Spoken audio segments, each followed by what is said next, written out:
April 17 വെള്ളിയാഴ്ച യുദ്ധത്തിൻ്റെ 49-ാം ദിവസം രാത്രിയോടെ പുറത്തു വരുന്ന വിവരം ഇങ്ങനെയാണ്. അമേരിക്ക മരവിപ്പിച്ചിരിക്കുന്ന ഇറാൻ്റെ സ്വത്ത് $2000 കോടി അത് വിട്ടുകൊടുക്കുന്ന കാര്യം പരിഗണിക്കുന്നു ട്രംപ് ഭരണകൂടം എന്നാണ്. അതിന് കാരണമായി പെട്ടെന്ന് വന്നിരിക്കുന്നത് അടച്ചിട്ടിരുന്ന ഹോർമൂസ് കടലിടുക്ക് തുറക്കാൻ ഇറാൻ തീരുമാനിച്ചു എന്നുള്ളതാണ്.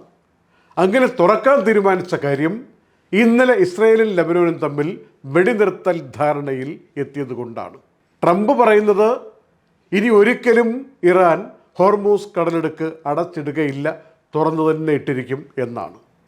എന്നാൽ ഇറാൻ്റെ അബ്ബാസ് അറക്ചി എന്ന വിദേശകാര്യമന്ത്രി പറയുന്നത് 2 ആഴ്ചത്തേക്കുള്ള വെടിനിർത്തൽ കരാർ പ്രാബല്യത്തിലുള്ള സമയമാണല്ലോ, ആ വെടിനിർത്തൽ കാലാവധി കഴിയുന്നതുവരെ ഹോർമൂസ് കടലിടുക്ക് തുറന്നിടും എന്നാണ്. ഇതിനിടയിൽ പുതിയ സമ്പൂർണ്ണ സമാധാന കരാർ പ്രാബല്യത്തിൽ വരാൻ സാധ്യതയുണ്ട് എന്ന് ട്രംപ് ഇന്ന് പറഞ്ഞിരിക്കുകയാണ്.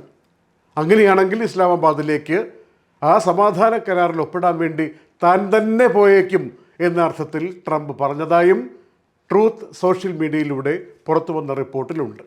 ഹോർമൂസ് കടലിടുക്ക് തുറക്കാൻ ഇറാൻ തീരുമാനിച്ചെങ്കിലും ചുറ്റുവട്ടത്ത് നേരത്തെ ഉയർത്തിയ ഉപരോധവുമായി അമേരിക്കയുടെ നാവികപ്പട അവിടെ ഉണ്ടാകും എന്നും ട്രംപ് സൂചിപ്പിച്ചിട്ടുണ്ട്.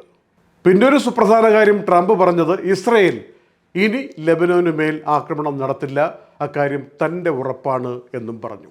ഗൾഫ് രാജ്യങ്ങൾ, പ്രത്യേകിച്ച് സൗദി അറേബ്യ, UAE, ഖത്തർ, ഈ രാജ്യങ്ങളൊക്കെ കാണിച്ച ധീരതയും സഹായവും നന്ദിയോടെ സ്മരിക്കുന്നു എന്നാണ് ട്രംപ് പറഞ്ഞത്.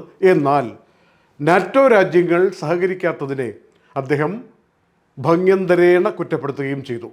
എന്തെങ്കിലും സഹായം ഹോർമൂസ് തുറക്കാൻ വേണ്ടി വേണോ എന്ന് അവസാന മിനിറ്റിൽ ചോദിച്ച നാറ്റോയോട് അദ്ദേഹം കൂടി ഉൾപ്പെട്ട, അമേരിക്ക കൂടി ഉൾപ്പെട്ട നാറ്റോ സഖ്യത്തോട് അദ്ദേഹം പറഞ്ഞത് ഇപ്പോൾ ഒരു സഹായവും ഇനി വേണ്ട, സ്റ്റേ അവേ എന്നാണ്.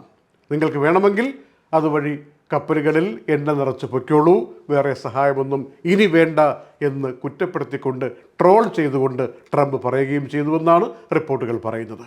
കടലിടുക്ക് തുറക്കപ്പെടുകയും സമ്പൂർണ്ണ യുദ്ധവിരാമത്തിൻ്റെ വ്യക്തമായ സൂചനകൾ പുറത്തു വരികയും ചെയ്ത ഈ ഏപ്രിൽ 17 മഹത്തായ ദിനം എന്നാണ് അമേരിക്ക വിശേഷിപ്പിക്കുന്നത്. ഇന്ന് രാവിലെ സംഭവിച്ച മറ്റൊരു കാര്യമുണ്ട്. ഫ്രാൻസും UK ചേർന്നിട്ട് ഒരു 12 രാജ്യങ്ങളുടെ സംഘമുണ്ടാക്കി എങ്ങനെ ഹോർമൂസ് കടലിടുക്കിൻ്റെ പ്രവർത്തനം പഴയ രൂപത്തിലാക്കാൻ പറ്റും, ഇറാനുമായിട്ട് എങ്ങനെ സംസാരിച്ചൊരു കരാറുമായി മുന്നോട്ട് പോകാൻ പറ്റും എന്ന കാര്യത്തിലൊക്കെ ചർച്ച നടന്നിരുന്നു. അത് ഫ്രാൻസാണ് മുൻകൈയെടുത്തത്, ബ്രിട്ടൻ ഒപ്പം നിന്നു എന്ന റിപ്പോർട്ട് വരികയാണ്. യൂറോപ്യൻ യൂണിയനും ഇറാനോട് അഭ്യർത്ഥിച്ചതായി റിപ്പോർട്ടുണ്ട്.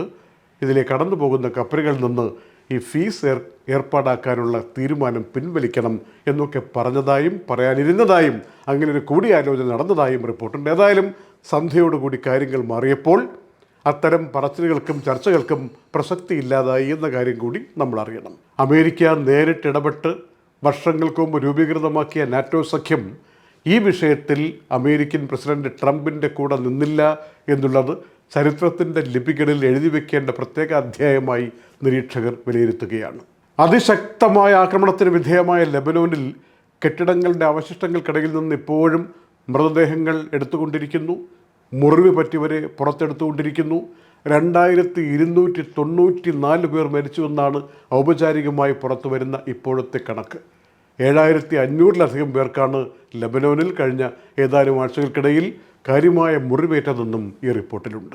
ഇറാൻ്റെ വിദേശകാര്യമന്ത്രി അബ്ബാസ് അറക്ചി ഒരൊറ്റ വാചകം ട്വിറ്ററിലൂടെ പറഞ്ഞപ്പോൾ ഹോർമൂസ് കടലിടുക്ക് തുറക്കാൻ പോകുന്നു, ഈ വെടിനിർത്തൽ കാലാവധി അവസാനിക്കുന്നത് വരെ എന്ന വാചകം പറഞ്ഞ ഉടൻ തന്നെ അന്താരാഷ്ട്ര എണ്ണ മാർക്കറ്റിൽ എണ്ണ വില 10% കണ്ട് പെട്ടെന്ന് കുറയാൻ തുടങ്ങി എന്നുള്ള കാര്യം കൂടി നമ്മൾ തിരിച്ചറിയണം.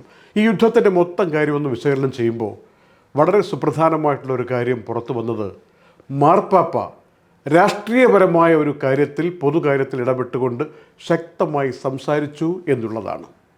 അതിനെ ലോകം മുഴുവനുമുള്ള വിശ്വാസികൾ വളരെയധികം പ്രശംസാവാചകങ്ങൾ കൊണ്ട് പുകഴ്ത്തുന്നത് നമ്മൾ കണ്ടതാണ്. കാരണം ദൈവത്തിൻ്റെ ഹിതം എപ്പോഴും സമാധാനത്തിൻ്റേതാണ്. ആ പാതയാണ് രാഷ്ട്രീയ വിഷയങ്ങൾക്കിടയിലും ഉപദേശം പോലെ മാർപ്പാപ്പ തൻ്റെ കർത്തവ്യം പോലെ പറഞ്ഞത് എന്നത് വിശ്വാസികൾ മനസ്സിലാക്കുന്നു, അവർ അതിനെ അഭിനന്ദിക്കുന്നു. ഒരു യുദ്ധം അവസാനിച്ചതിൻ്റെ പ്രതീതിയിലേക്ക് ലോകം കടന്നു പോകവേ ആളുകൾ മൊത്തത്തിൽ, പ്രത്യേകിച്ച് അന്താരാഷ്ട്ര മാധ്യമ നിരീക്ഷകരൊക്കെ പറയുന്നത്, ഈ രാഷ്ട്രീയകാര്യ വിദഗ്ധന്മാരൊക്കെ പറയുന്ന കാര്യം, 4 രാജ്യങ്ങൾക്ക് തീരാ നഷ്ടം സംഭവിച്ചിരിക്കുന്നു എന്നുള്ളതാണ്.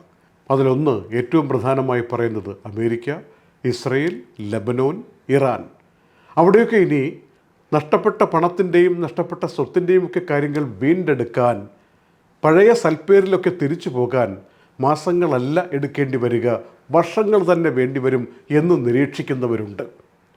ഗൾഫ് മേഖലയിൽ, മിഡിൽ ഈസ്റ്റ് മേഖലയിൽ ചിലയിടങ്ങളിലൊക്കെ സാങ്കേതിക അർത്ഥത്തിലെങ്കിലും സാമ്പത്തിക നഷ്ടം സംഭവിച്ചിട്ടുണ്ട് എന്നും ഈ ഒരു യുദ്ധത്തിൻ്റെ ഘട്ടത്തിൽ ആളുകൾ മനസ്സിലാക്കിയിരിക്കുകയാണ്.